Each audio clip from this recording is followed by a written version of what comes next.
Gai soleil qui sur la colline descend comme un bel oiseau blanc, entends-tu dans l'heure divine monter un cantique émouvant? Entends-tu l'enfant qui s'agite, petits cris, petits airs charmants? Dans les tables qu'un chaume abrite, il sommeille et rit en dormant. C'est Noël, et le cœur du monde a tremblé d'un bonheur plus grand. Tout là-haut, dans l'aube profonde, l'amour s'est levé, triomphant. Gai soleil qui sur la colline descend comme un bel oiseau blanc, entends-tu dans l'heure divine monter un cantique émouvant? Entends-tu l'enfant qui s'agite, petits cris, petits airs charmants? Dans les tables qu'un chaume abrite, il sommeille et rit en dormant. C'est Noël, et le cœur du monde a tremblé d'un bonheur plus grand. Tout là-haut, dans l'aube profonde, l'amour s'est levé, triomphant. Ceci était écrit pour notre fille lorsqu'elle avait 6 ans. Et en voici un autre de poèmes de Noël pour la même enfant lorsqu'elle avait 5 ans. Dans mes 2 mains closes, je porte 3 roses. L'une est pour Jésus, vers nous descendu. L'autre est pour l'étoile, quand le ciel se voile et qu'il fait tout gris dans la grande nuit. Et pour la dernière, elle m'est si chère, je vais la donner aux pauvres étonnés. Dans mes 2 mains closes, je porte 3 roses. L'une est pour Jésus, vers nous descendu. Et enfin, pour la classe de mon fils, lorsqu'il avait 9 ans, il était un soir de décembre, chantent les anges, chante Jésus. Il était un soir de décembre, chante partout l'enfant venu. Sur la plaine où l'ombre s'enlace aux grands arbres nus de l'hiver, sur les miroirs bleus que la glace offre au vaste ciel découvert, un étrange ray de lumière sème la joie dans les jardins, s'en va rire avec la rivière, réveillant trop tôt le matin. Une allégresse est là qui veille sous les buissons et sur le port, près du berger qui s'émerveille. Il est minuit et nul ne dort. Il était un soir de décembre, chantent les anges, chante Jésus. Il était un soir de décembre, chante partout l'enfant venu. Soudain, sur de nobles cadences, chantent les anges l'enfant Dieu, chantent l'amour et l'espérance pour tant de peuples douloureux. Un rythme a soulevé la terre de son élan prodigieux, du même cri de leur misère, tant de voix ont proclamé Dieu. Il était un soir de décembre, chantent les anges, chante Jésus. Il était un soir de décembre, chante partout l'enfant venu. Et puis, quand revint le silence dans l'ombre où l'étoile a souri, le monde a retrouvé l'enfance de son ancien paradis. Autour d'un berceau que sa mère garde avec un cœur ébloui, se sont agenouillés les frères venus de pays infinis.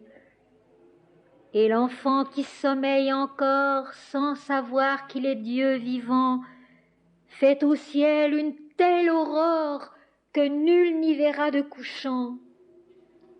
Il était un soir de décembre, chantent les anges, chante Jésus. Il était un soir de décembre, chante partout l'enfant venu.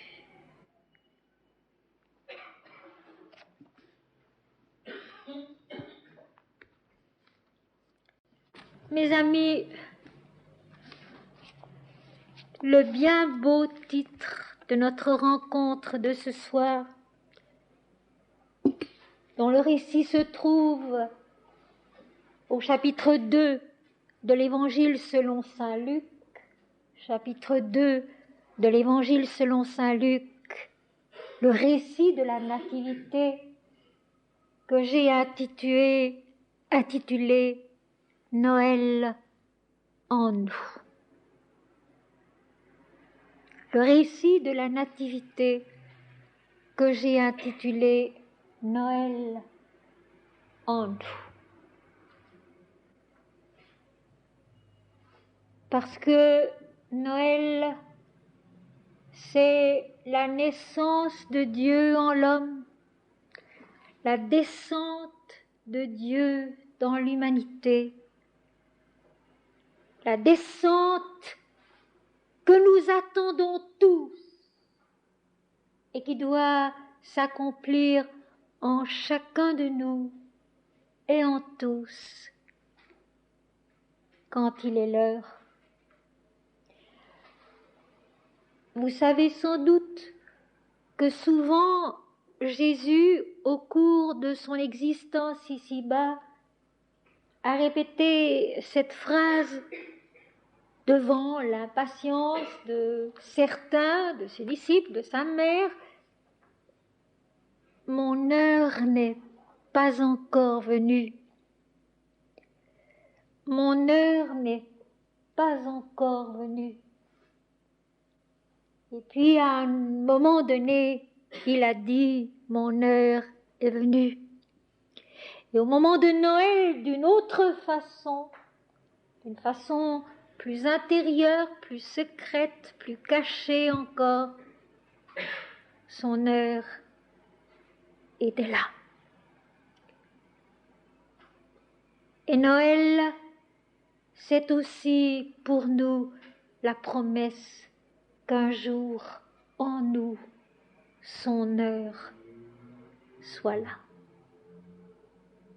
L'heure de sa descente dans notre conscience, dans notre pensée, dans notre âme, dans notre cœur, dans notre corps et dans nos actes.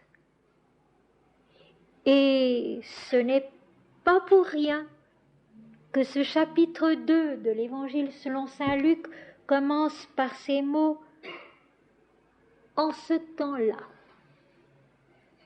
Le temps de l'accomplissement. Comme la passion sera le temps de l'accomplissement. Mais un temps divin d'un accomplissement qui ne dépend pas d'une année particulière, d'une époque particulière, qui peut toujours revenir à un moment donné pour n'importe qui, en n'importe qui. Le temps de la venue de Jésus en nous. Noël. La lumière de l'étoile. La lumière de l'étoile qui s'approche, qui s'approche, qui s'approche et qui finalement s'arrête au-dessus de l'étable de Bethléem pour indiquer que l'heure est venue et que le lieu intérieur de l'illumination est prêt pour recevoir la révélation de Dieu en l'homme, parce que Noël, c'est cela. Noël vient nous dire cela. Dieu est en l'homme. Dieu vit en l'homme. Dieu doit se révéler et se manifester en l'homme. C'est ce que Noël vient nous apprendre, et nous apprendre d'une très belle et très sainte manière. En ce temps-là, parut un édit de César Auguste ordonnant un recensement de toute la terre.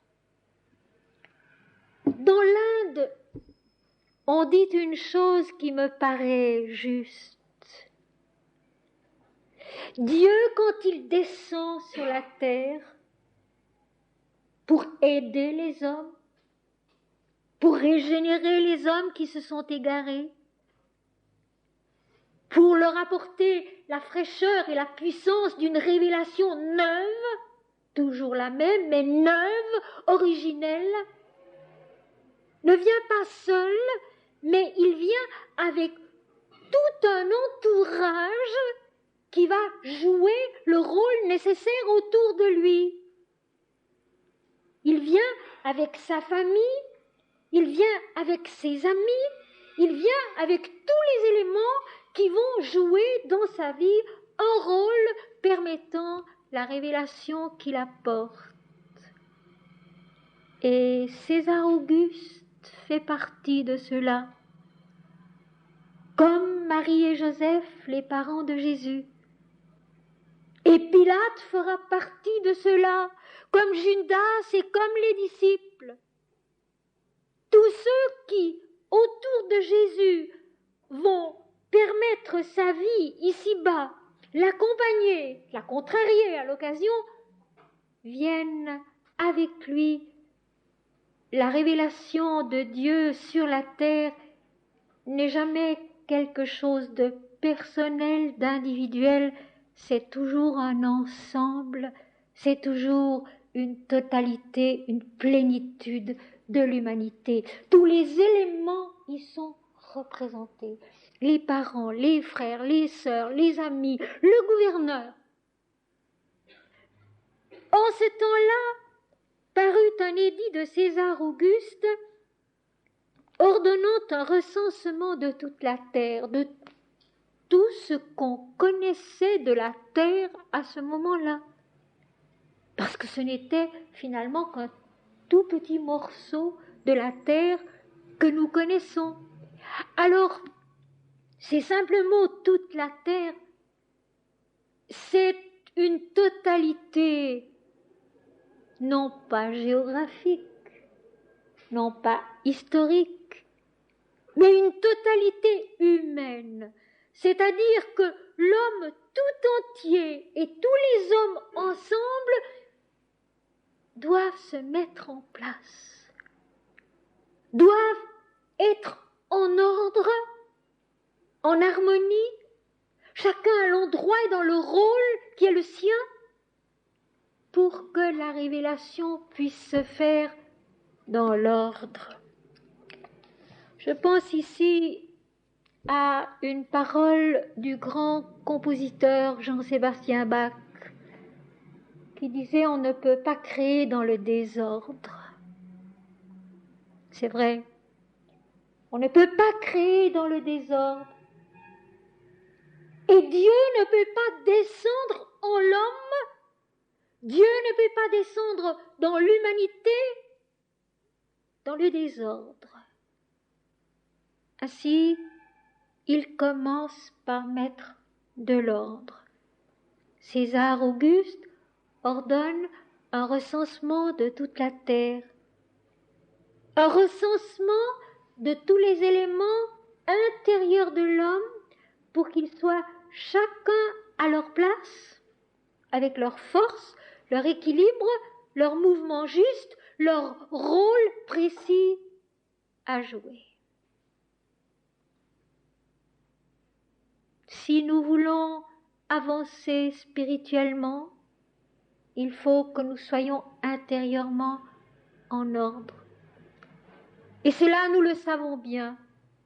Nous savons bien que lorsqu'il y a en nous désordre et agitation, nous ne pouvons ni nous recueillir, ni avoir des idées justes, ni recevoir l'inspiration d'en haut que nous aimerions pourtant recevoir pour comprendre et aller plus loin.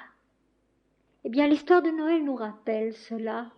Et je trouve que c'est infiniment beau que l'histoire de Noël nous rappelle cela. Il faut de l'ordre pour que Dieu vienne.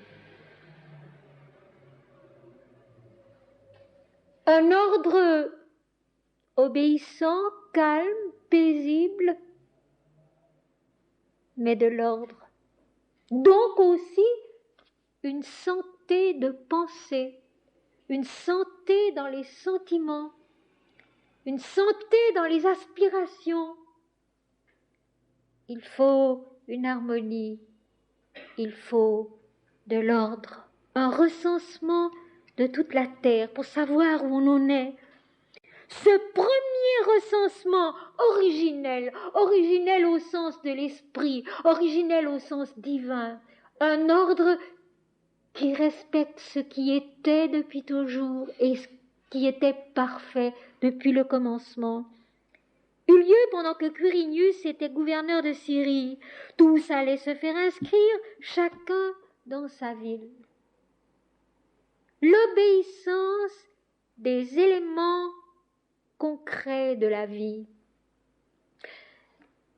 Nous avons vu récemment, au cours de Lausanne, la première lettre de l'Apocalypse, qui est le premier plan de la conscience, le premier chakra, le plan matériel, le plan physique.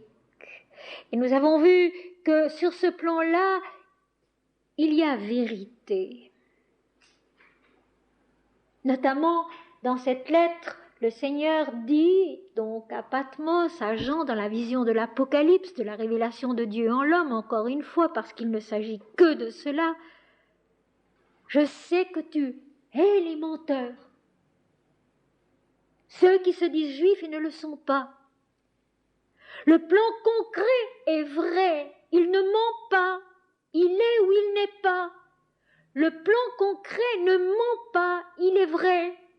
Et de même ici à Noël, le plan concret obéit. Chacun allait se faire inscrire dans sa ville. Le plan concret obéit. Et avec lui, le plan vital et le plan mental vital. Donc les trois plans inférieurs de notre conscience et de notre vie se mettent en ordre et obéissent.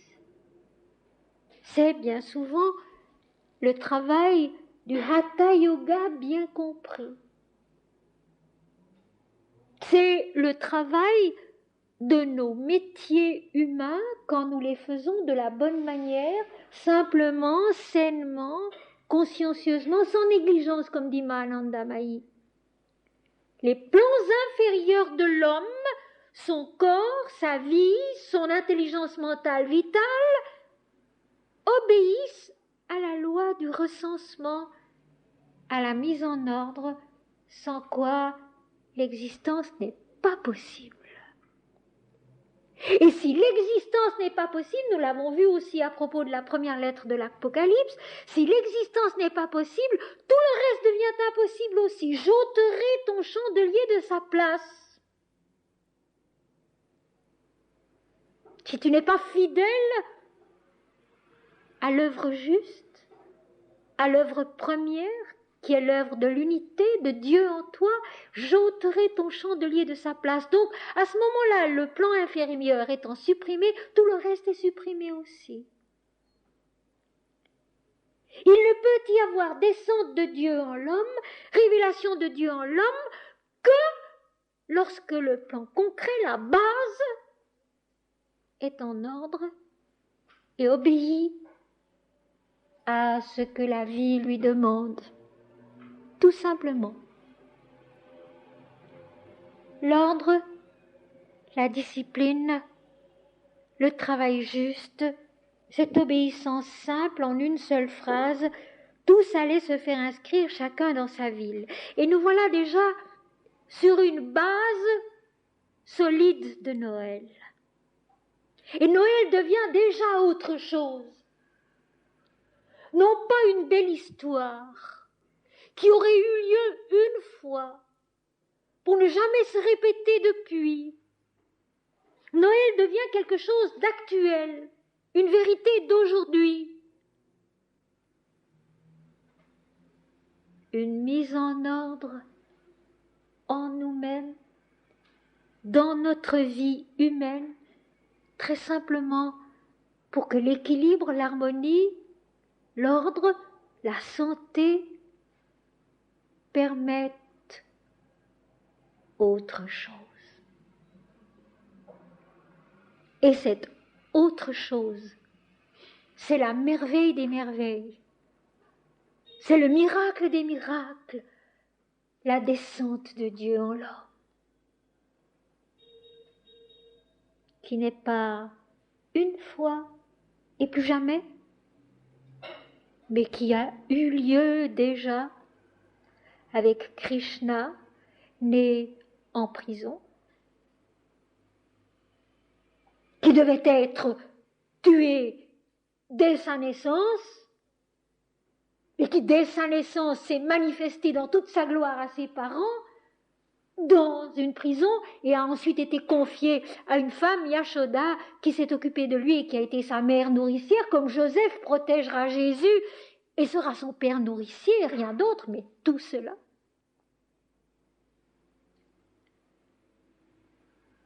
Noël, Dieu avec nous, Dieu en nous, non pas une fois, comme une belle histoire du passé, mais comme une constante de la vie qui nous attend du fond de nous-mêmes, du fond de cette ordonnance même qu'est notre corps, qu'est notre vie ici-bas, et qui permet la descente de Dieu en l'homme.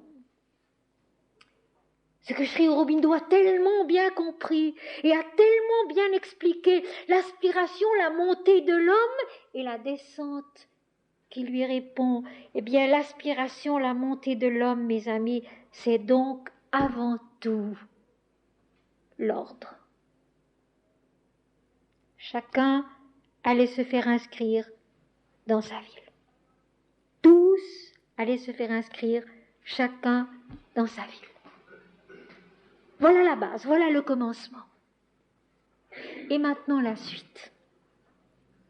Joseph aussi monta de la Galilée, de la ville de Nazareth, pour se rendre en Judée, dans la ville de David, appelée Bethléem, parce qu'il était de la maison et de la famille de David, afin de se faire inscrire avec Marie, sa fiancée, qui était enceinte.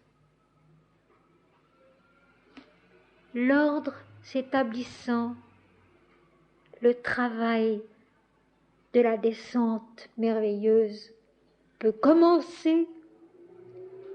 Il est déjà commencé. Il va pouvoir s'accomplir.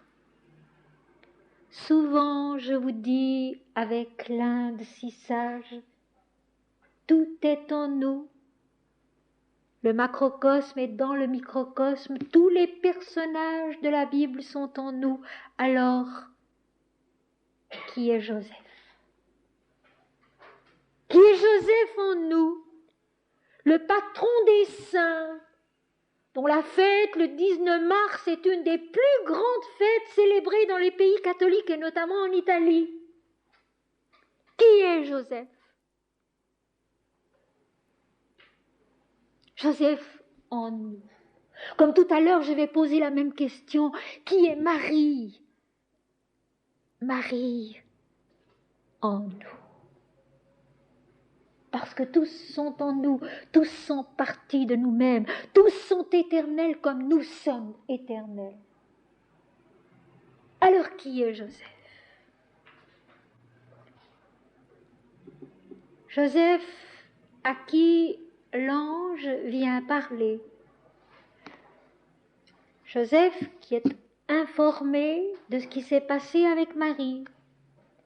Joseph qui sera informé de ce qu'il doit faire après la naissance de Jésus, qui partira en Égypte pour se cacher pendant le temps nécessaire, puisqu'Hérode, craignant pour son trône, fait exterminer tous les nouveau-nés. Qui est Joseph? Il est de la maison de David. Il est donc de la Judée, de Jérusalem, la ville sainte. Joseph appartient à la si ancienne promesse de Dieu.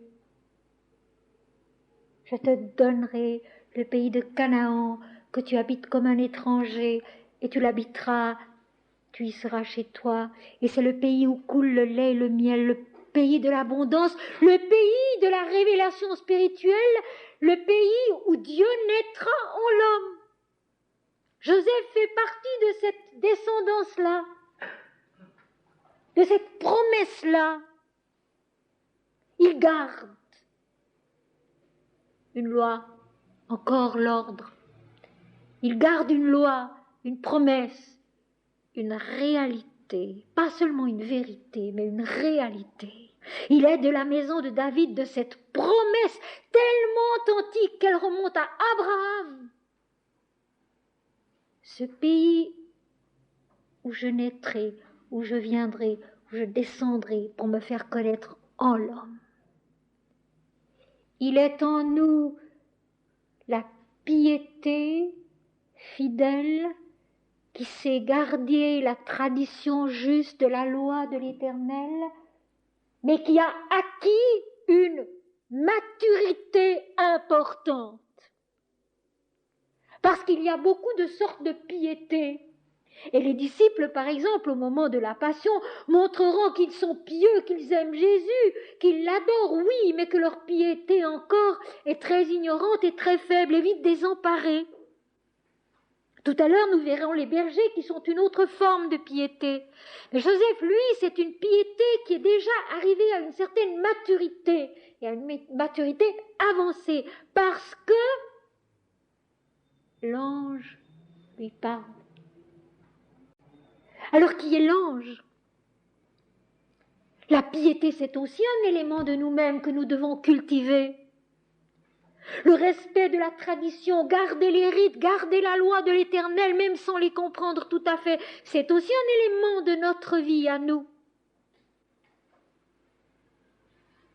L'ange, du grec angelos, l'envoyé, le messager. L'ange, c'est la lumière de notre âme qui resplendit en nous, qui nous dirige, qui nous fait comprendre, qui nous apporte la certitude de la démarche juste à accomplir dans la méditation et dans la vie. Joseph, c'est la piété mûre, capable de se recueillir et de rencontrer au-dedans de soi la lumière de l'esprit, l'ange qui lui dit « Va, fais ceci, fais cela, voilà ce qui se passe. » Non pas un pouvoir occulte particulier, ce qui est le contraire de la vérité et de la vie spirituelle,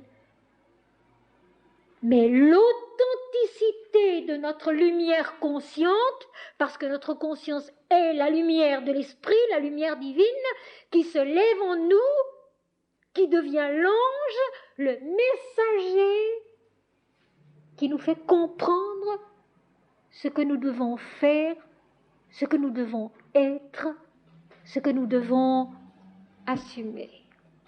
Alors Joseph lui aussi s'en va de la Galilée, de sa ville de Nazareth, la Galilée qui sera la ville de la révélation, aussi après la mort de Jésus, aussi après la Pâque. C'est en Galilée que Jésus donne rendez-vous à ses disciples. Ce n'est pas en Judée. Judée, c'est Jérusalem. C'est la terre orgueilleuse des pharisiens, des scribes, de la tradition gardée mais devenue une tradition d'hommes, une certitude d'être dans la vérité, d'être seul à posséder la vérité, cet orgueil que nous avons aussi. Il y a la Galilée en nous, il y a la Judée. La Judée, la terre de l'orgueil ignorant. Joseph, la piété informée par la lumière de l'esprit, s'en va lui aussi attester en s'inscrivant dans sa ville qu'il appartient à la promesse, la maison de David, cette descendance de David qui matérialise la promesse de l'Éternel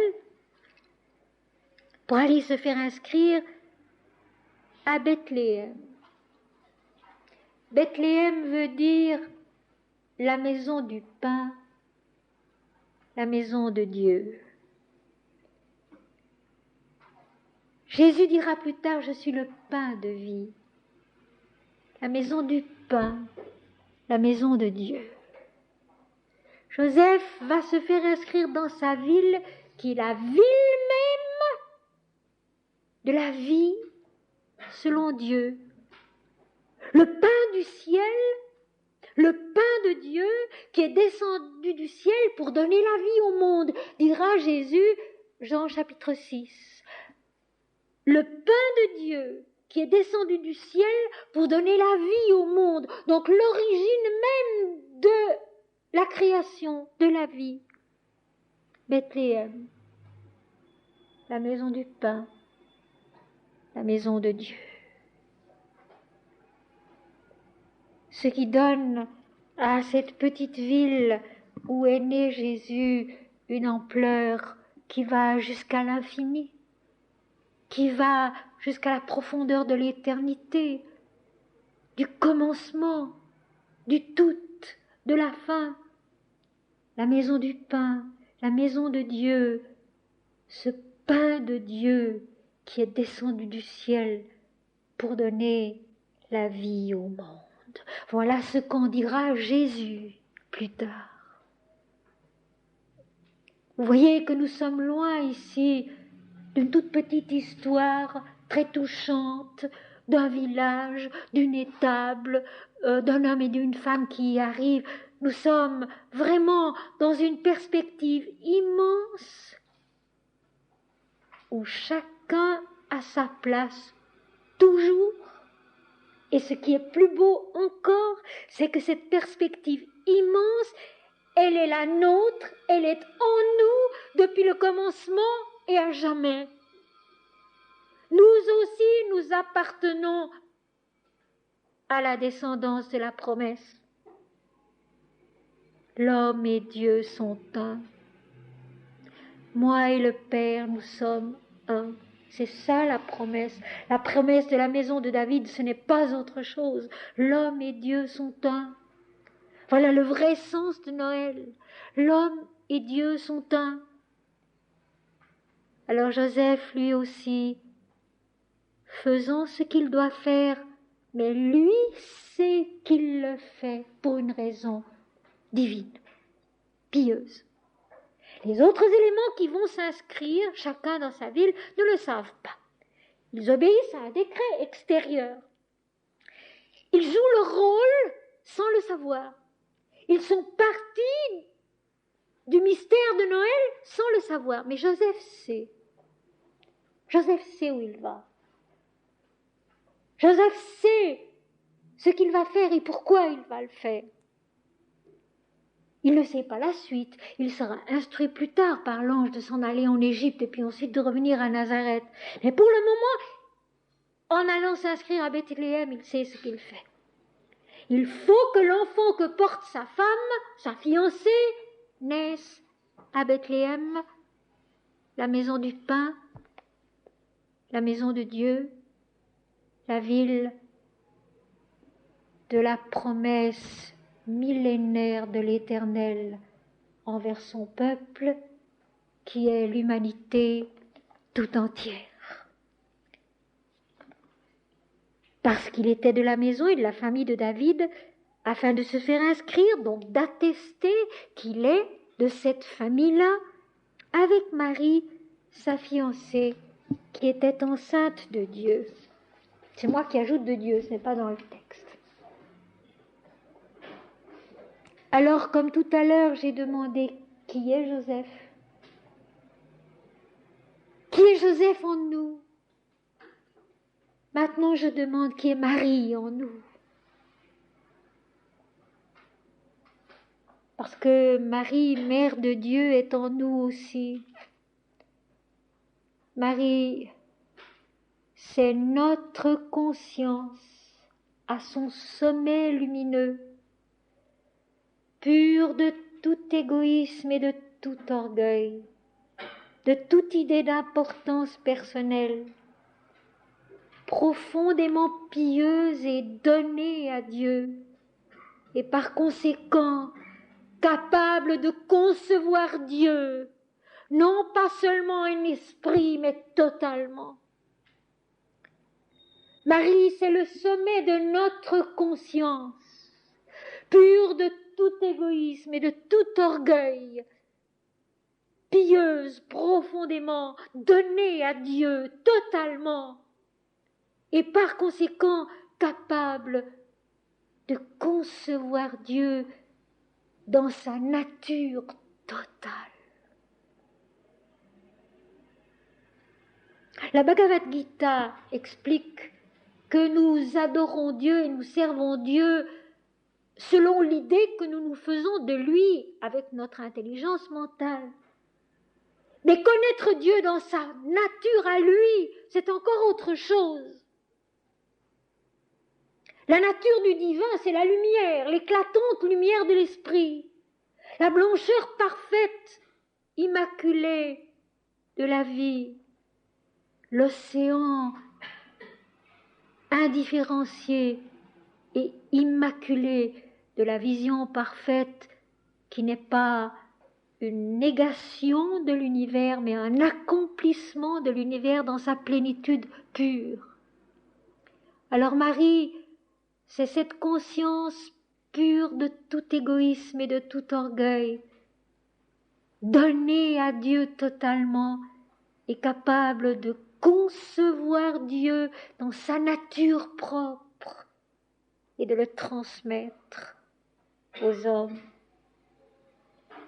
Il y a dans l'Inde une jeune princesse qui joue ce même rôle, c'est la princesse Kunti qui met aussi au monde un fils de Surya, le dieu soleil, un fils de Dharma, le dieu de la loi juste, un fils de Vayu, le dieu de la puissance, du vent, de l'esprit, un fils d'Indra qui sera Arjuna, l'archer parfait, celui dont la flèche atteint toujours le but, ce but qui est la connaissance de Dieu en l'homme. Vous voyez que ces choses-là se retrouvent, elles se trouvent en Égypte aussi. La conscience humaine, capable de devenir parfaitement pure et de concevoir Dieu dans sa nature véritable et totale pour le transmettre aux hommes quand il est l'heure, en ce temps-là. Pendant qu'ils étaient là, le temps où Marie devait accoucher arriva, et elle enfanta son fils premier-né, elle l'emmaillota et le coucha dans une crèche parce qu'il n'y avait pas de place pour eux dans l'hôtellerie. Et on explique généralement cela en disant que Jésus est né dans une telle pauvreté, qu'il était dans une crèche, dans une étable, parce qu'il n'y avait pas de place à l'hôtel pour lui. Mais moi, je vois cela tout autrement. Et je voudrais vous dire ceci, l'exégèse spirituelle de la Bible. Pourquoi ?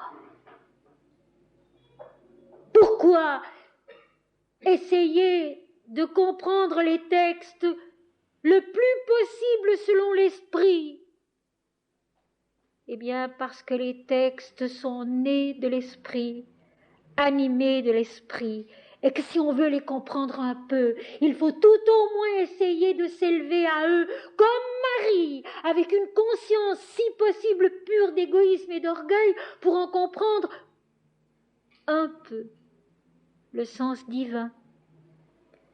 À force de ne voir dans les textes que de l'histoire, de la géographie, des récits humains, on en perd totalement la valeur, la beauté et surtout, je dirais, l'efficacité. Et pourtant, Jésus l'a dit, le temps viendra, il est déjà venu, où on n'adorera plus l'Éternel ici à Jérusalem, dans le temple, dans la ville sainte, mais où on l'adorera partout, parce que Dieu est esprit et il veut être adoré en esprit et en vérité. Donc, si nous voulons espérer comprendre quelque chose à la Bible et au texte sacré, quel qu'il soit, ce n'est pas en ramenant tout à des notions purement humaines, aussi bien souvent à une sentimentalité humaine, parce que c'est ce qui s'est passé avec Noël, à une sentimentalité humaine qui ne nous est pas du tout utile, mais essayer de nous élever à une compréhension, si possible, selon l'esprit qui est un, qui est indivisible, donc l'esprit de l'unité, selon l'immensité, selon l'infini. Et de cette manière-là, les textes ont tellement à nous apprendre. On peut se pencher sur eux des centaines de fois au cours d'une même vie et y trouver toujours encore autre chose à apprendre, autre chose à recevoir, autre chose qui nous réjouit. Donc l'heure de la naissance de Dieu sur la terre est là. L'heure de la naissance de Dieu sur la terre, sous la forme d'un petit enfant. Marie le met au monde, elle l'emmaillote dans ce qu'elle a. Ils ne doivent pourtant pas être si pauvres puisqu'il était charpentier. Il gagnait certainement sa vie honnêtement, Joseph. Je crois qu'il ne faut là non plus pas exagérer les choses et sentimentalement vouloir à tout prix que Jésus soit né dans un dénuement parfait, ce n'est pas vrai. Joseph avait un métier, un bon métier à l'époque, il gagnait sa vie, il a fait ce voyage avec Marie qui était sur un âne puisqu'elle ne pouvait pas marcher, donc il avait quand même le moyen d'avoir un âne aussi. Elle emmaillote cet enfant dans ce qu'elle a, dans des linges, dans ce qu'on faisait à l'époque, elle l'emmaillote surtout dans son amour, dans sa tendresse, et elle le couche là dans une crèche qui est une mangeoire, dans la chaleur d'une étable, parce que dans une étable il fait chaud. Et une étable, c'est un lieu merveilleux, c'est un lieu de la vie, c'est un lieu de la vérité, c'est un lieu de la chaleur humaine et animale. Jésus naît exactement dans un lieu qui est l'authenticité de la vie sans phare. Tandis qu'il n'y a pas de place pour lui dans l'hôtellerie qui est l'agitation mentale. L'hôtellerie remplie de monde où on boit, où on chante, où on mange, il n'y a pas de place pour eux. Il n'y a pas de place pour lui encore dans ce mental agité qui n'est pas encore apaisé. Et puis si on monte un peu plus haut dans la perspective, si on cherche un peu plus haut, on peut dire aussi ceci, c'est que de toute façon le Seigneur en naissant sur la terre peut naître où il voudra, il est partout chez lui.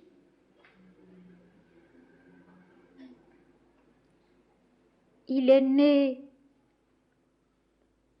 où il devait naître, c'est tout. Il est né où il devait naître. Et comme il devait naître, c'est tout. Dans la discrétion la plus absolue,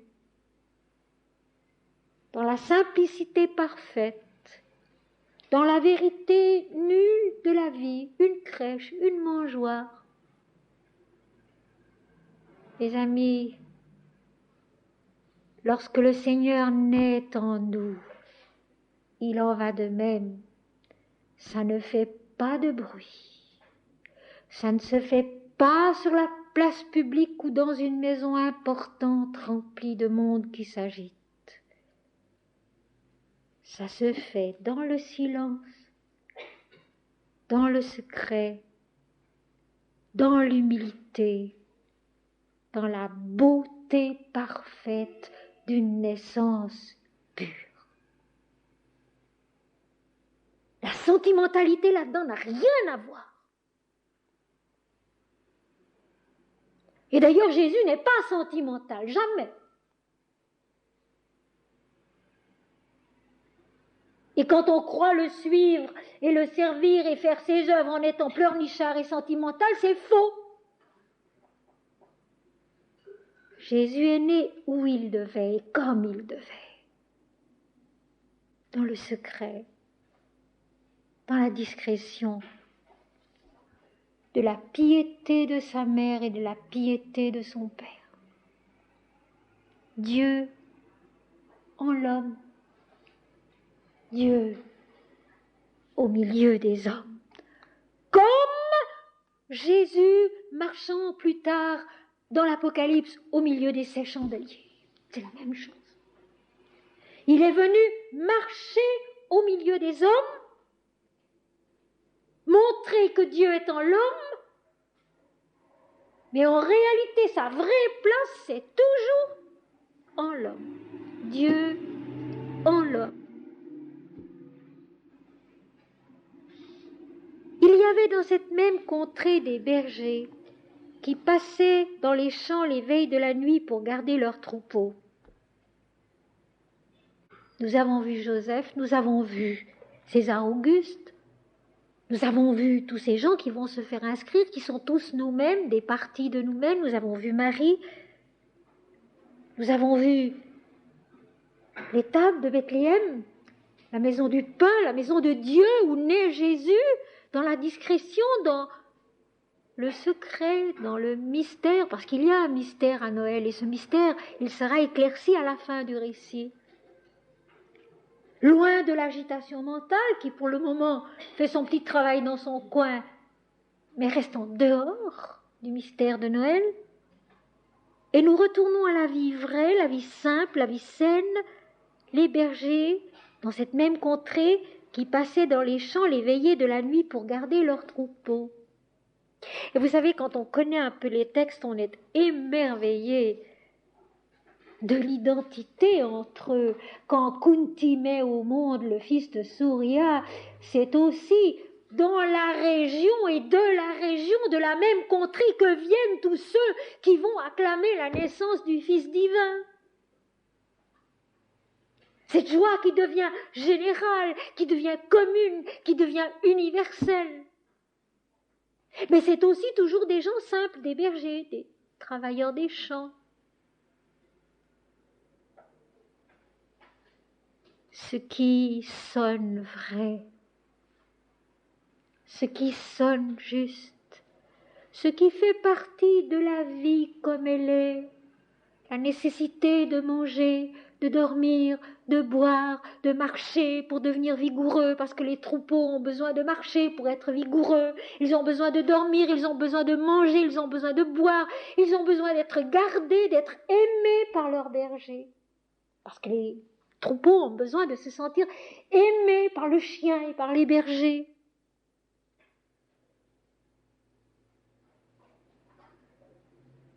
Sous la voûte de la nuit étoilée, dans cette même contrée, des bergers faisaient leur devoir, faisaient leur travail. Et ces bergers, près de Bethléem, c'étaient aussi des hommes pieux. Mais pieux, simplement, humblement, gardant la loi qu'on leur avait enseignée, la loi des prophètes, gardant les rites, mais sans y mettre de signification particulière. Leur ignorance à eux est une ignorance humble. Il est permis d'être ignorant, nous le sommes tous. Ce n'est pas grave. Il est permis d'être ignorant. Mais ce qui est faux, c'est l'ignorance orgueilleuse. L'ignorance qui prétend savoir. Une ignorance humble trouve la vérité, naît à la vérité, et ça va être le cas des bergers. Leur ignorance humble, le respect des rites. Eux aussi, ils attendent le Messie, parce que le peuple entier attendait le Messie, le Sauveur annoncé par les prophètes. Et comme le peuple d'Israël se trouve une fois de plus sous la domination étrangère, cette fois-ci ce sont les Romains, ils attendent le Messie. Et ils l'attendent peut-être d'autant plus qu'ils sont de nouveau dans la servitude. Mais ils attendent un Messie politique. Et les bergers aussi attendent le Messie.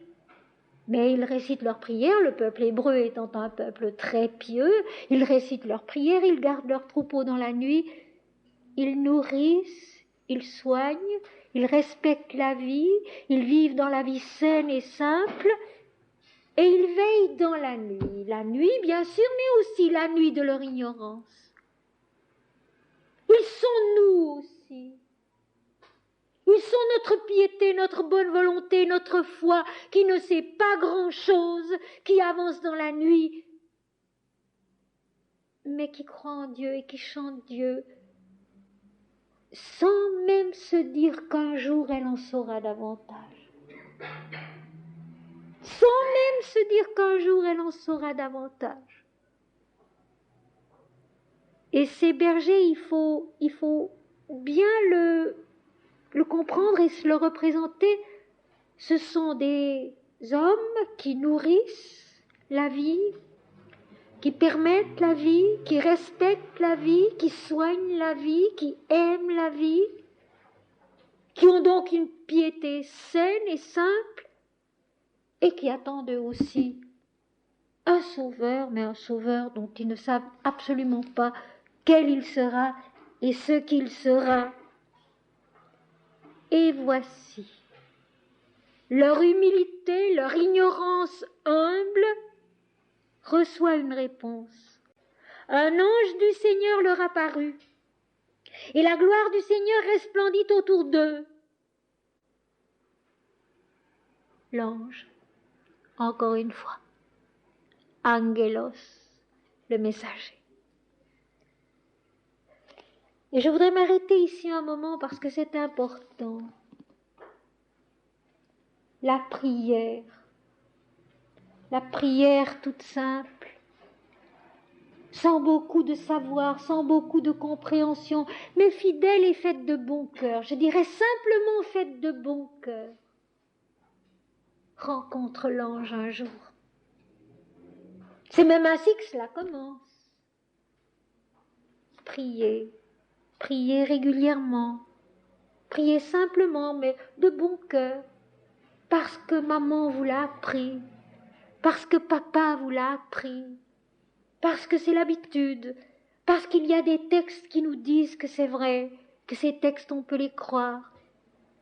Priez tout simplement, le matin, le soir, à midi peut-être. Un jour, la réponse visible à la prière vient. L'ange. Une compréhension, une révélation, une descente de Dieu en l'homme. Et quand on en a l'habitude, parce qu'on a beaucoup médité, parce que on est né pour cela, disons-le, on le sent palpablement, on la sent palpablement, cette descente dans la méditation, où soudain, vraiment d'en haut, de Dieu descend quelque chose sur nous, qui nous fait compte, qui nous change, qui nous fait comprendre quelque chose. L'ange qui vient, qu'on ne voit pas toujours, mais qui nous transforme, qui nous apporte une joie, une certitude, une bonne nouvelle. Et voici, un ange du Seigneur leur apparut.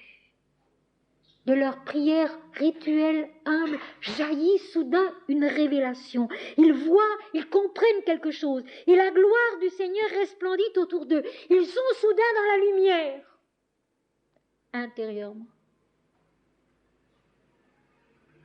Intérieurement. Je peux vous certifier que d'autres qui auraient été là n'auraient rien vu.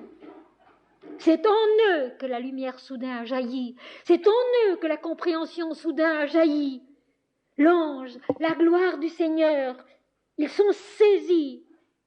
On le dit bien dans la phrase suivante, ils furent saisis d'une grande frayeur. Ils sont saisis par la descente de la lumière de l'Esprit, de l'ange révélateur. Et cet ange renverse l'échelle des valeurs. Soudain, l'invisible est plus réel que le visible. L'ange, la gloire de Dieu qu'on ne voit pas, qu'on ne voit que de l'intérieur avec son âme, soudain est prépondérant sur la colline, les troupeaux, les forêts, les champs.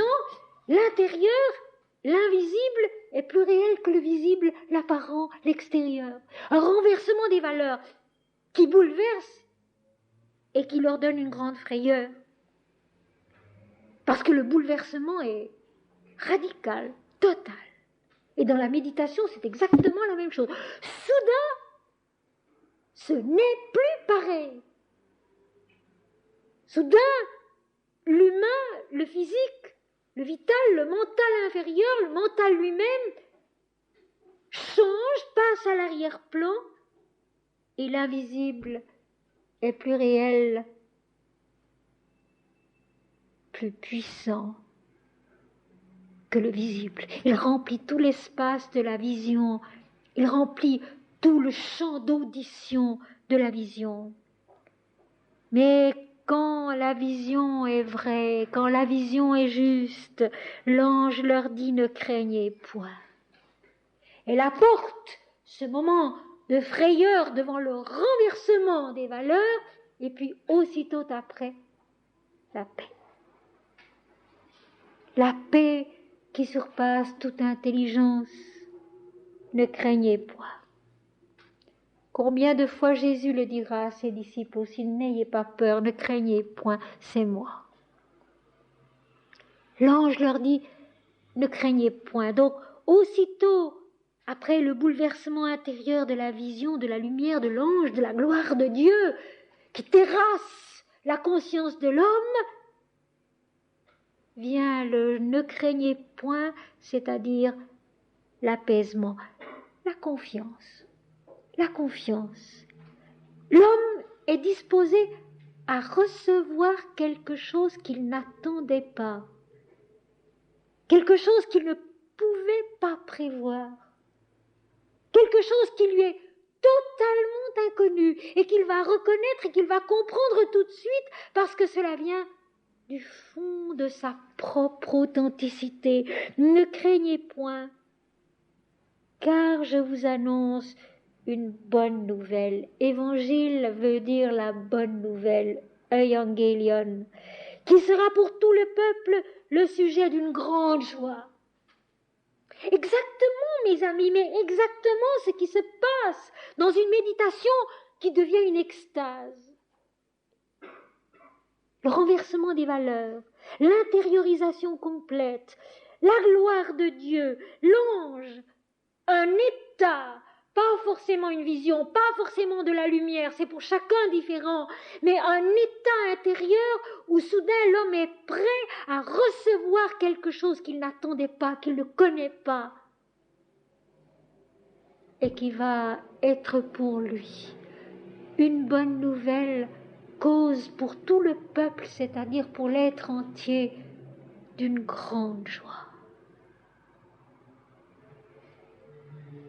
D'une joie totale, d'une joie qui plus est ineffaçable. À la crainte du bouleversement intérieur succède l'apaisement divin. L'homme est prêt à recevoir une révélation divine. Je vous annonce une bonne nouvelle qui sera pour tout le peuple le sujet d'une grande joie, d'une joie essentielle, d'une joie originelle, qui révélera à l'homme ce qu'il est et par conséquent ne lui sera plus jamais ôté. C'est qu'aujourd'hui, dans la ville de David, il vous est né un sauveur qui est le Christ, le Seigneur. Aujourd'hui, dans la ville de la promesse, dans le lieu intérieur, de la fidélité de Dieu. Parce que c'est Dieu qui est fidèle, ce n'est pas l'homme.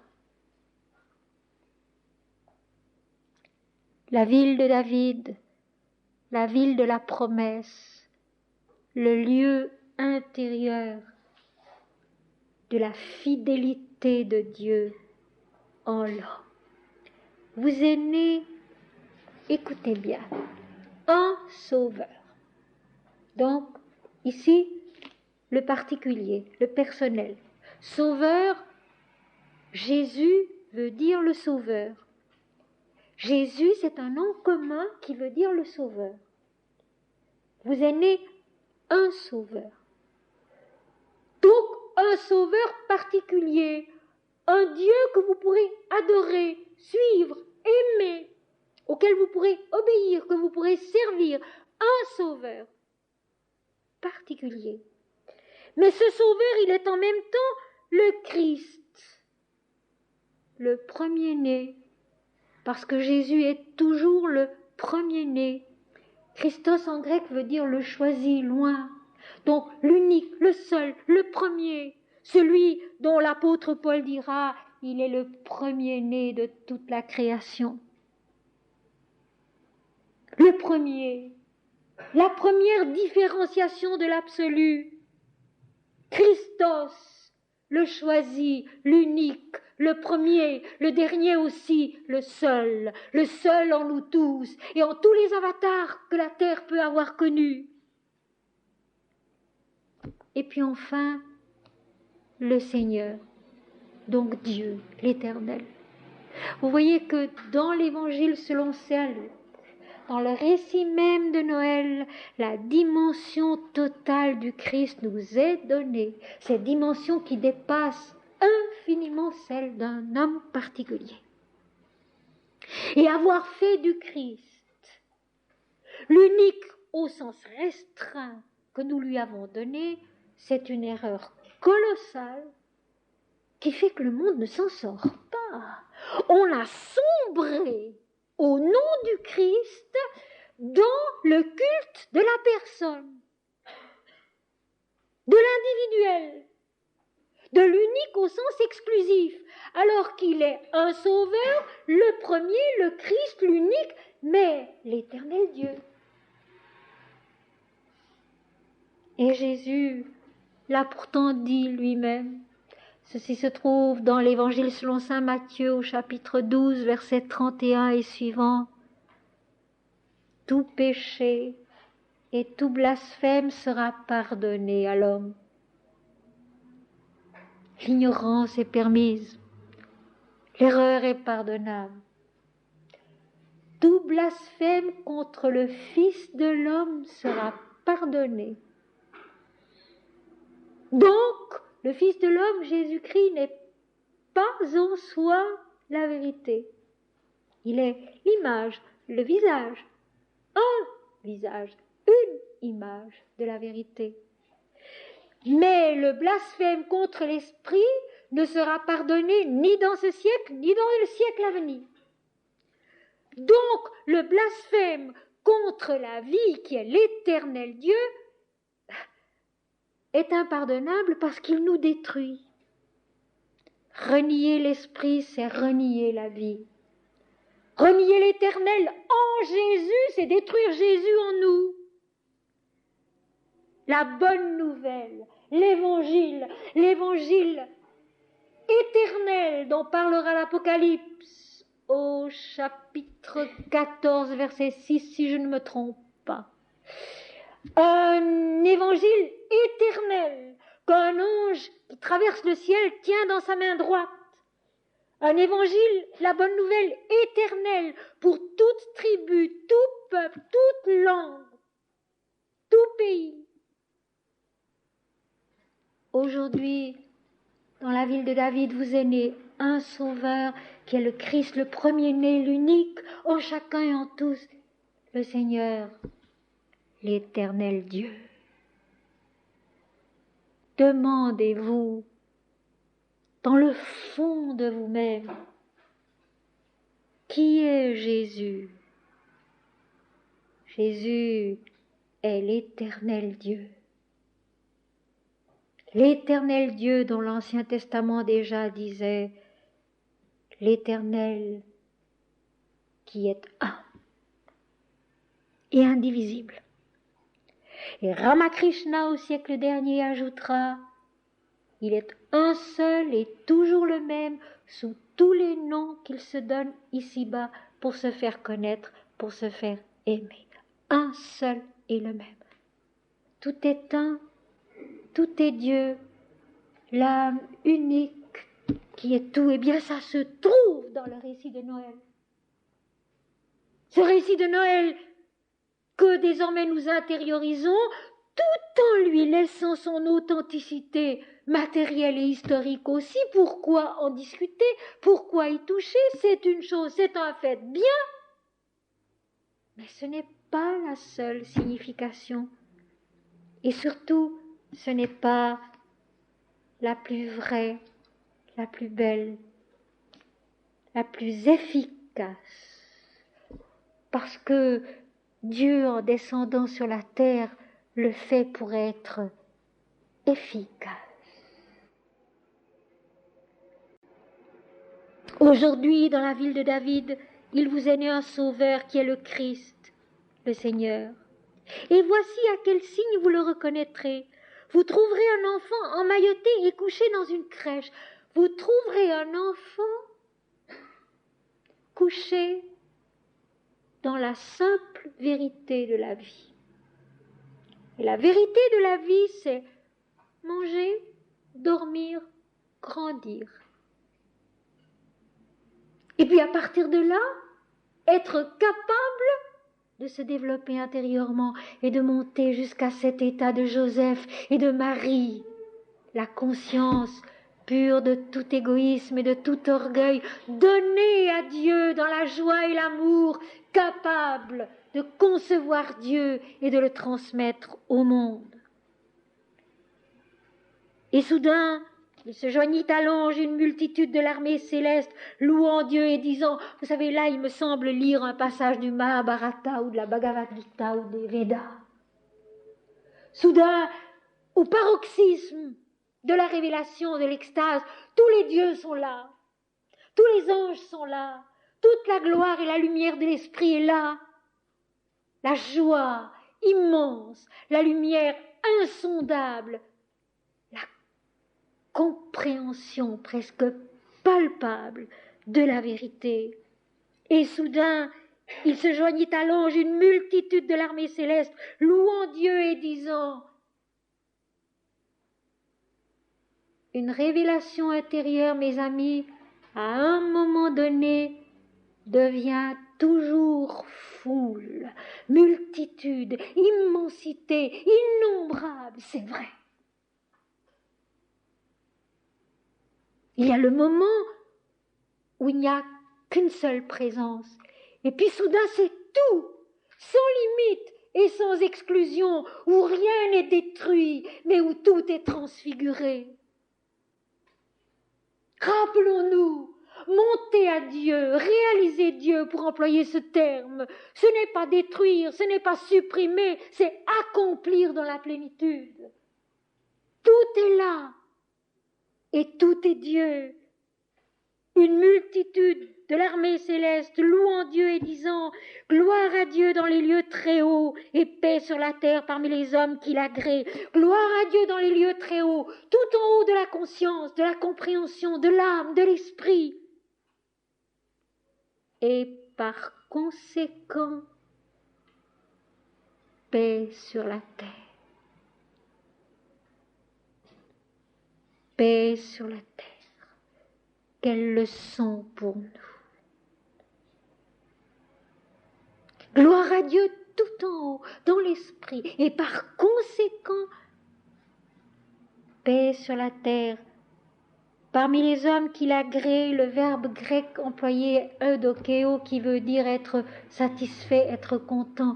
Donc parmi les hommes qui contentent Dieu. Parmi les hommes qui contentent Dieu.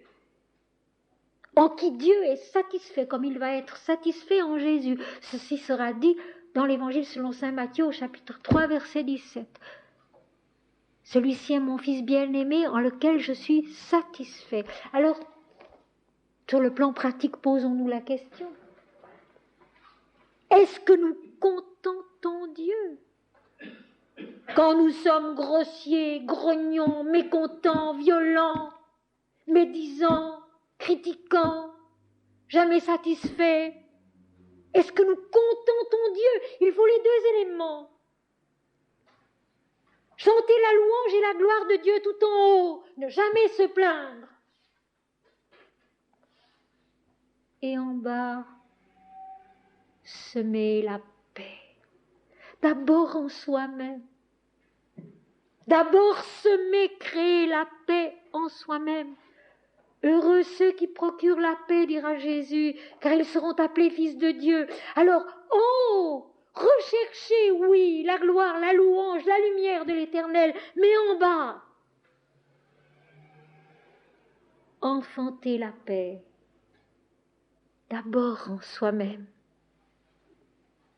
Paix, paix, paix, auguste chant des blés, la paix sur la terre parmi les hommes qui satisfont l'Éternel, qui vivent selon l'ordre et la loi et la vérité de l'Éternel et non pas selon des traditions d'hommes.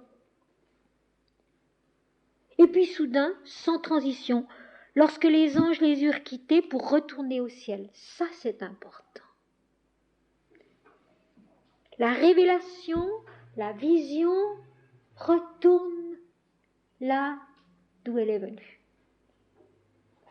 Une extase, une vision, une compréhension spirituelle doit toujours repartir et remonter vers Dieu. Nous ne devons pas la retenir, nous ne devons pas la garder pour nous, nous devons la rendre à Dieu. Rappelons-nous le récit de Noël, c'est encore une leçon. Lorsque les anges les eurent quittés pour retourner au ciel, donc l'extase retourne dans le ciel de l'esprit, où elle doit rester. Nous avons à essayer de la comprendre, peu à peu de la vivre et de la devenir dans la sainteté. Mais la vision elle-même, nous devons la rendre, la donner. Comme le tombeau de Pâques est vide, mes amis. Il n'y a plus personne dedans. Rendre à Dieu ce qui appartient à Dieu. Et nous n'avons qu'une seule chose à faire, c'est peu à peu essayer de comprendre, de vivre et de devenir dans la sainteté ce que nous avons compris. Alors, lorsque les anges les eurent quittés pour retourner au ciel, les bergers se dirent les uns aux autres, « Allons jusqu'à Bethléem et voyons ce qui est arrivé, ce que le Seigneur nous a fait connaître. » Réaction logique, la conscience maintenant est revenue à la terre, est revenue sur le plan humain. Ils ont été transportés dans une vision des anges, ils ont reçu la nouvelle et maintenant ils se retrouvent avec eux-mêmes, avec leur compréhension terrestre d'hommes. Et ils se disent, eh bien, allons. Leur réaction est celle de la confiance, de la foi, de la piété, encore une fois, qui est la seule réaction juste après une révélation. Et ils se disent, eh bien, allons voir, le mental veut voir, veut pouvoir juger si ça a été une illusion, une vue de l'esprit, une imagination, ou bien si ça correspond à une réalité des faits, des actes, des objets chargés d'un enseignement inconnu, nouveau, précieux, comme ce sera le cas au matin de Pâques, où le tombeau recèle les bandes blanches qui ont entouré Jésus, qui sont des témoins lourds d'un enseignement qu'il faudra comprendre, et puis ces bandes deviendront les anges qui parlent à Marie de Magdala et lui révèlent ce qu'elle attend, ce qu'elle cherche, c'est que Jésus est vivant et pas parmi les morts. Et ici, les bergers vont aller voir pour connaître ce que le Seigneur leur a annoncé. Ils y allèrent en hâte, avec la hâte de la foi, de la joie, de la confiance. Et ils trouvèrent Marie et Joseph et le petit enfant couché dans la crèche. Et mes amis, c'est ça, le miracle et le mystère de Noël. La rencontre parfaite entre la vision de l'âme et les faits concrets. C'est cela le miracle et le mystère de Noël. La rencontre parfaite entre la vision de l'âme et les faits concrets. Ce que j'ai vu au-dedans de moi, dans la lumière de l'esprit, je le retrouve ici-bas comme étant Dieu. Et lorsqu'un Saint Jean de la Croix dit, parlant de ses extases, quand on revient de là et qu'à nouveau on tourne ses yeux vers la terre, on n'y voit plus que Dieu seul. C'est Noël pour lui, essentiellement, totalement. Cette simple phrase contient donc tout le mystère et le miracle de Noël. Ils y allèrent en hâte, avec la joie, la confiance, la certitude d'une démarche sûre. Ils trouvèrent Marie et Joseph et le petit enfant couchés dans la crèche. La vision de l'âme qui est conforme à ce qui se passe dans le concret. Après l'avoir vu, ils racontèrent ce qui leur avait été dit au sujet de ce petit enfant. Alors ils veulent dire aux autres ce qui leur est arrivé. Cette révélation, l'ange, la nouvelle, l'annonce, et puis la réalité. Tous ceux qui les entendirent furent dans l'étonnement, frappés par le tonnerre de l'esprit, le bouleversement intérieur de l'esprit, où la matière confirme l'âme et l'âme confirme la matière. De ce que leur disaient les bergers, Marie gardait toutes ces choses et les repassait dans son cœur. Nous sommes les bergers qui avons entendu l'ange et les anges annoncer la bonne nouvelle. Et puis redescendant dans notre conscience humaine, nous nous apercevons que c'est vrai,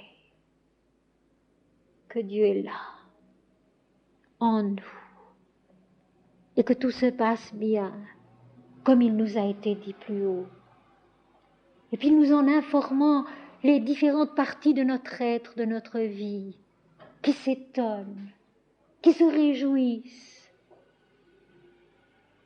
parce que soudain, la vie a pris un autre sens, un autre visage, une autre valeur. Il y a Dieu partout. Il y a Dieu dans l'enfant de la crèche. Il y a Dieu dans les tables. Il y a Dieu en Marie. Il y a Dieu en Joseph. Il y a Dieu dans les bergers. Il y a Dieu dans les anges. Il y a Dieu dans leurs chants. Et Marie gardait toutes ces choses et les repassait dans son cœur. Marie, la conscience pure qui a conçu Dieu dans sa nature et qui l'a donné aux hommes, et qui garde ces choses pour les comprendre plus tard, peu à peu, par ce chemin qui ira jusqu'à Golgotha, jusqu'à Pâques, jusqu'à l'Ascension, la Pentecôte, et puis encore l'Apocalypse. Marie ne peut pas prévoir tout cela à ce moment-là. Pour l'instant, elle a conçu Dieu, elle l'a donné aux hommes. Il est vivant parmi les hommes, il est vivant en elle. Mais ce que sera cette vie, ce que sera cet exemple divin sur la terre, elle ne peut pas le savoir non plus. Et elle aussi, elle devra, en repassant ces choses dans son cœur, en se souvenant de cette nuit-là, avancer jusqu'à Golgotha et au-delà. Et nous aussi.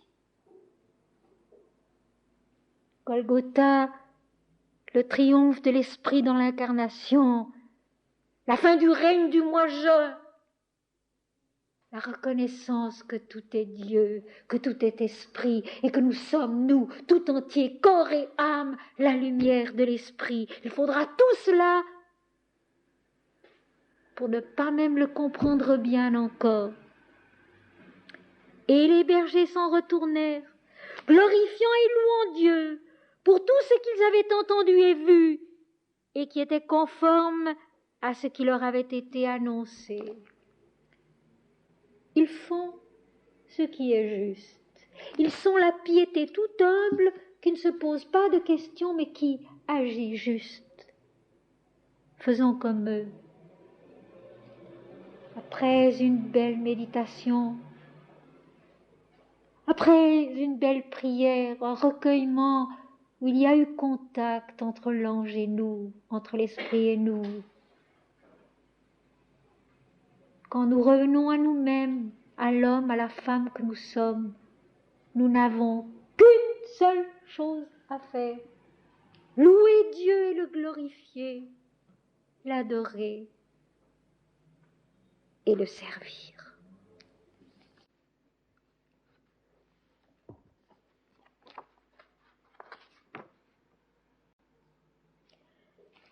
Dans l'humble vœu de ma pensée, Seigneur, sois la lumière. Dans le geste doux de mes mains, Seigneur, sois la bonté. Dans le cri de mon cœur qui te cherche, Seigneur, sois la vérité. Dans la paix de mon âme qui te connaît, Seigneur, ô sois la joie. Je ne sais rien, mais toi tu sais du fond des âges où s'en va mon chemin. Je ne suis rien, mais toi tu vois du sein des choses comment je respire en toi. Noël, Dieu naissant en l'homme pour révéler à chacun d'entre eux qu'il porte Dieu en soi et que son seul destin, c'est d'apprendre à le connaître. Noël, la naissance de Dieu en l'homme, pour que l'homme apprenne à se connaître en Dieu.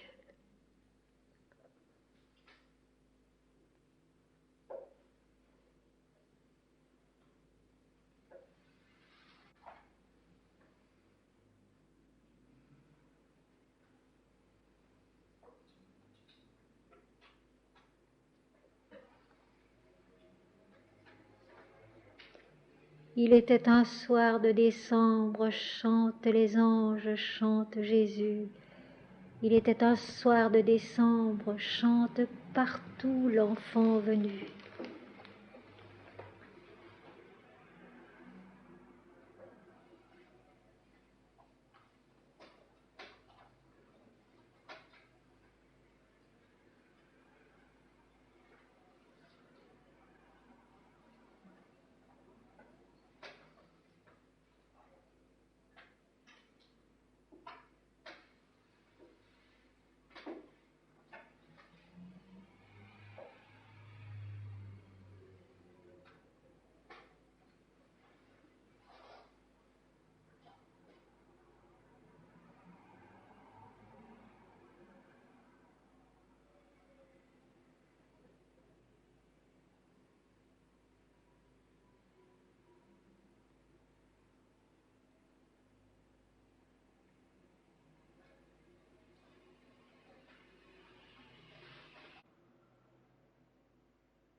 Gloire à Dieu au plus haut des cieux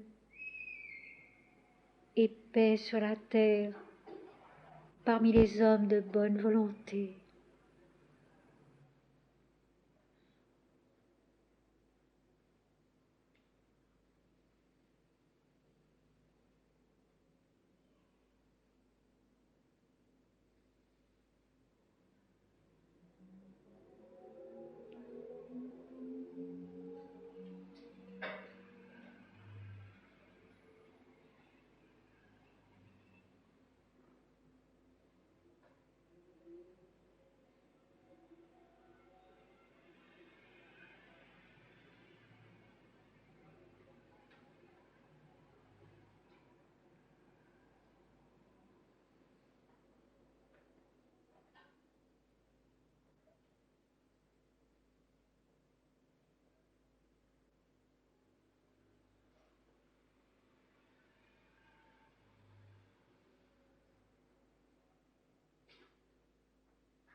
Jésus est né dans le monde qui est nous-mêmes.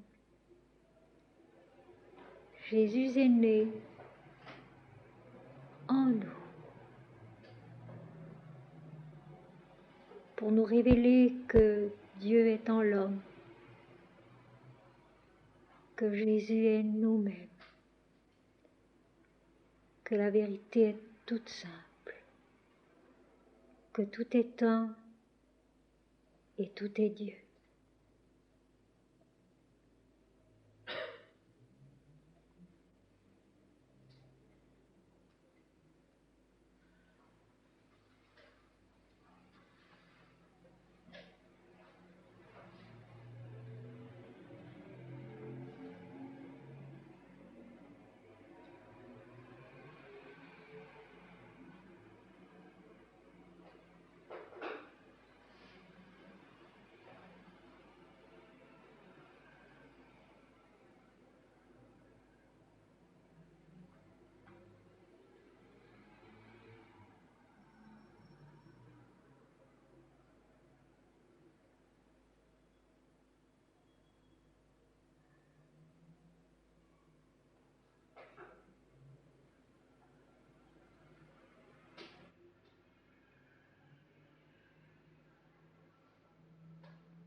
paix sur la terre, parmi les hommes de bonne volonté.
Un Sauveur qui est le Christ, le premier-né, le Seigneur Dieu.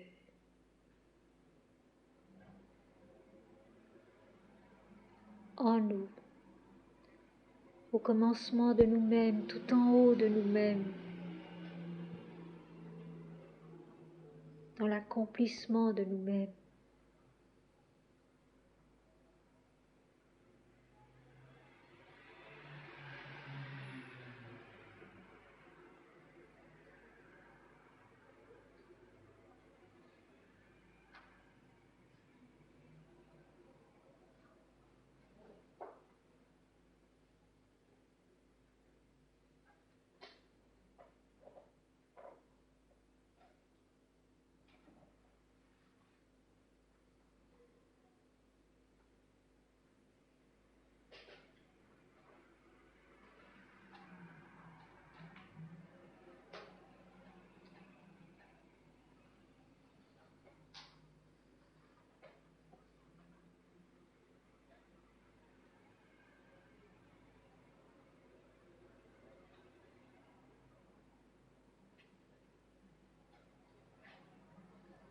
Tout en haut de nous-mêmes, la gloire du Seigneur qui chante sa joie, sa vérité, sa lumière.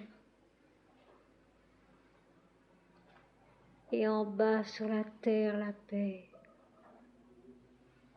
la paix en nous-mêmes, la paix pour les autres, la paix avec les autres.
Notre Père qui es aux cieux,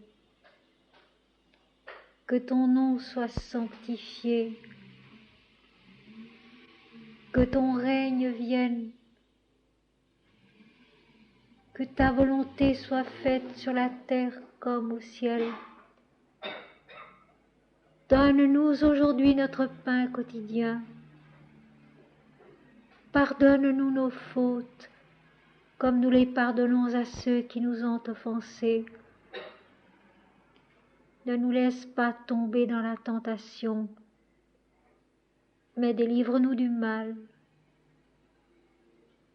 car c'est à toi qu'appartiennent le règne, la puissance et la gloire, au siècle des siècles. En nous-mêmes d'abord, et dans le monde entier, par-delà l'espace et le temps, comme en eux.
L'ange leur dit, ne craignez point,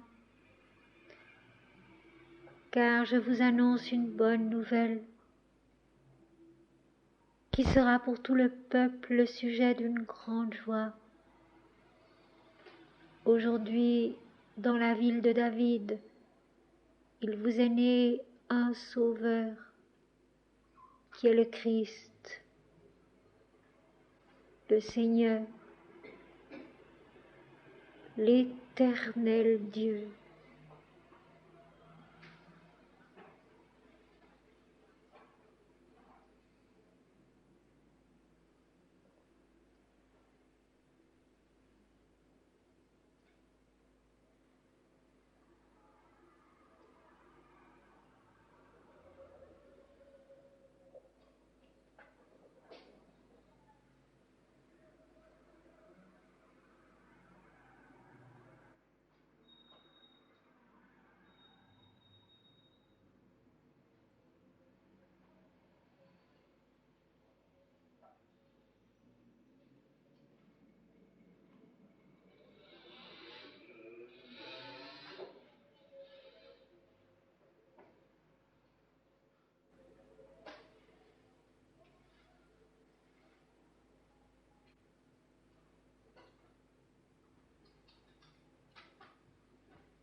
Seigneur, merci. Seigneur, merci. Seigneur, merci.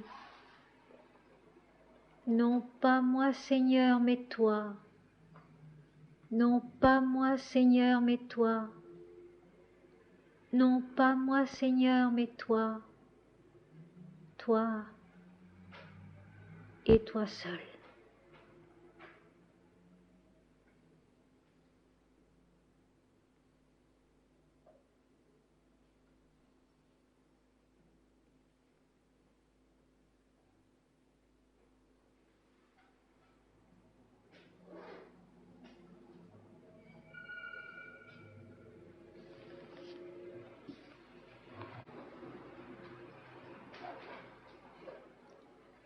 Je voudrais remercier pour la ravissante décoration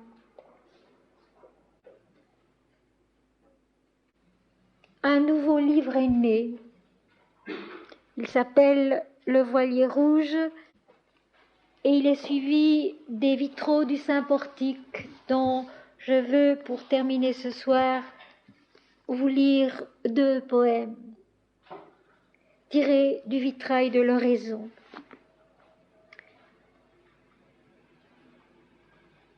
Dans le secret où chante le parfum des choses est ma joie. Sur l'ultime parcours qui va de leur mystère à mon âme, je vis Dieu. Et son nom se remplit de mes extases.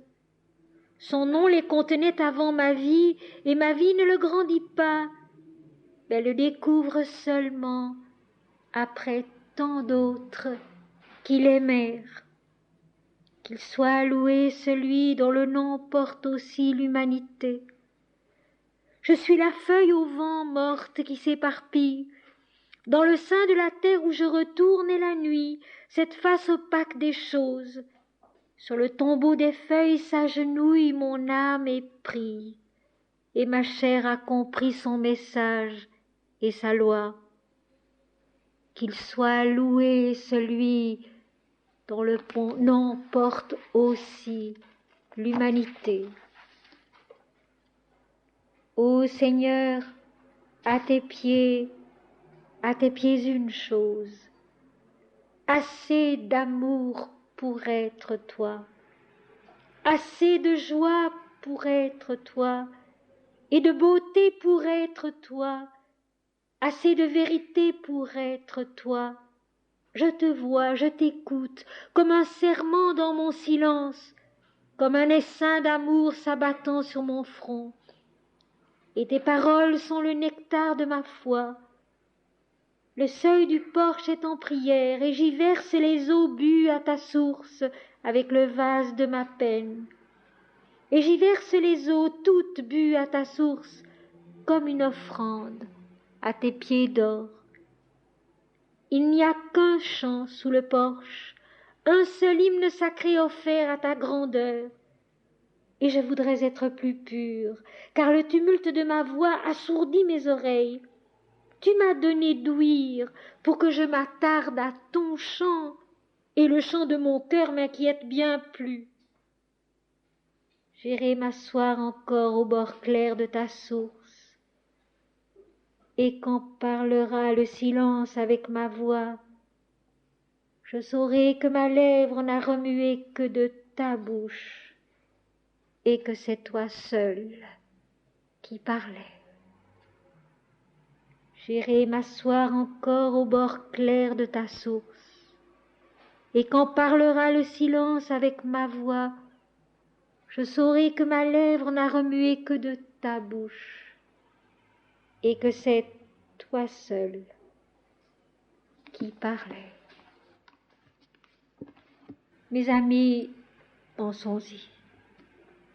Gloire à Dieu, au plus haut des cieux, au plus haut de nous-mêmes, et par conséquent, paix sur la terre,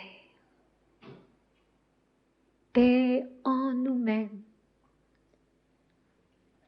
parmi les hommes de bonne volonté, en qui le Seigneur est satisfait, en qui le Seigneur se révèle lui-même dans toute sa puissance et toute son efficacité. Souvenons-nous-en, c'est ça Noël. C'est ça Noël. C'est ça la naissance de Jésus, c'est ça la naissance de Dieu dans le monde. La connaissance de sa gloire, de sa splendeur infinie, l'éternel Dieu en l'homme qui devient la paix de la vie ordonnée selon la loi de l'Éternel. À demain, je l'espère. Bonne nuit à tous. Joyeux Noël. Bon commencement d'année. Et à bientôt, le 15 février, je crois. Le 13 février, merci. Le 13 février. Le 15. Le 15 février. Et à toujours. Et à toujours. Dans la vérité, la paix, la présence de Dieu. Dieu est là. Dieu est là. Et Dieu est le seul qu'il vaille la peine de suivre. Maintenant et toujours. Et depuis toujours.